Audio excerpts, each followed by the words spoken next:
Parish President's remarks and report. Mr. Jewell. All right, now time for the good report. Let's do it.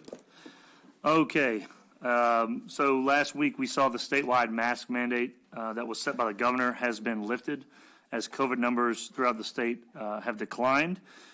Today I met with FEMA Administrator Deanne Criswell, and we discussed a couple of things regarding the recovery for Hurricane Ida, specifically direct housing, flood.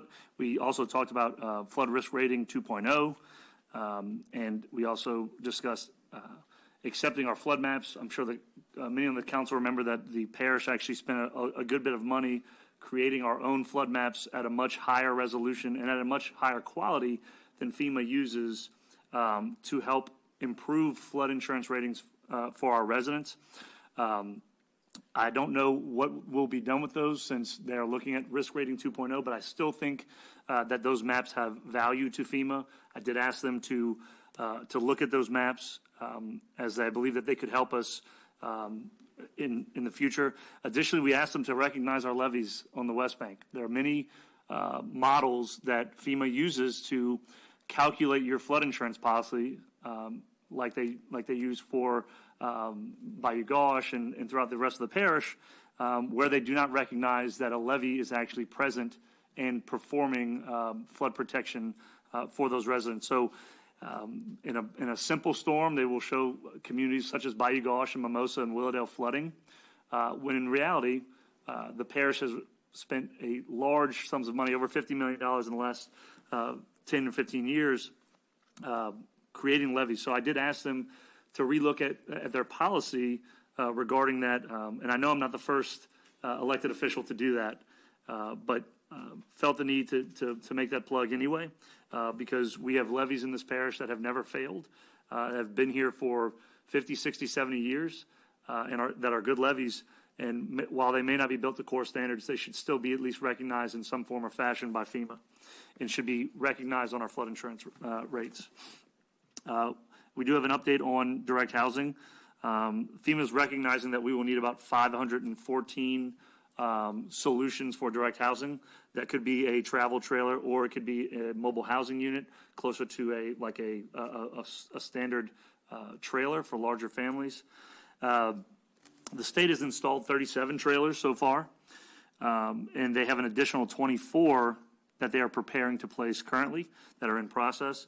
Additionally, at the end of last week, I saw that FEMA had placed 4 trailers as well.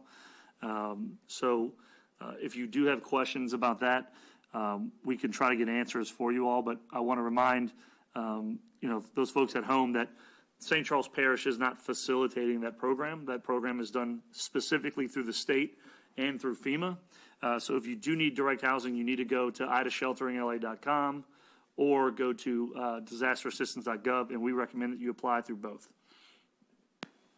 On debris, we've collected about 970,000 cubic yards of debris.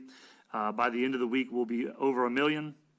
And then we will soon be announcing an end date for debris pickup.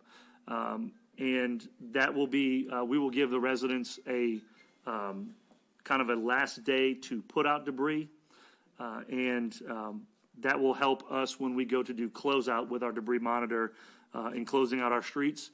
We will still have our debris collection folks in the Parish Public Works office, as well as Pelican, who will still run their boom truck service as well. But soon we'll be announcing an end date to just kind of put a finalization on this debris pickup for our residents. But we do understand that there will be some folks who got their houses probably through the end of the year, and we will have to address those as well, and we'll work with DRC on that. This Thursday is our Veterans Luncheon. We're going to host our Veterans Luncheon at the community center now. It looks like there's going to be a high potential for rain. We were going to do it outside at the West Bank Bridge Park, but we are going to move it back inside. We were able to get the community center ready this week for that event. I would ask that all of you attend if your schedules permit to help us honor our veterans this Thursday at the community center. Time for that, I believe, is 11:30 a.m. is when it's starting. All right. Also, in addition to this year, we have the Marine Force Reserve Band at the Veterans event, so we're excited to have that. On the note of jobs, on Tuesday, November 16th, we will host a job fair at the East Bank Regional Library from 5 to 7 p.m. As we look to fill 30-plus jobs.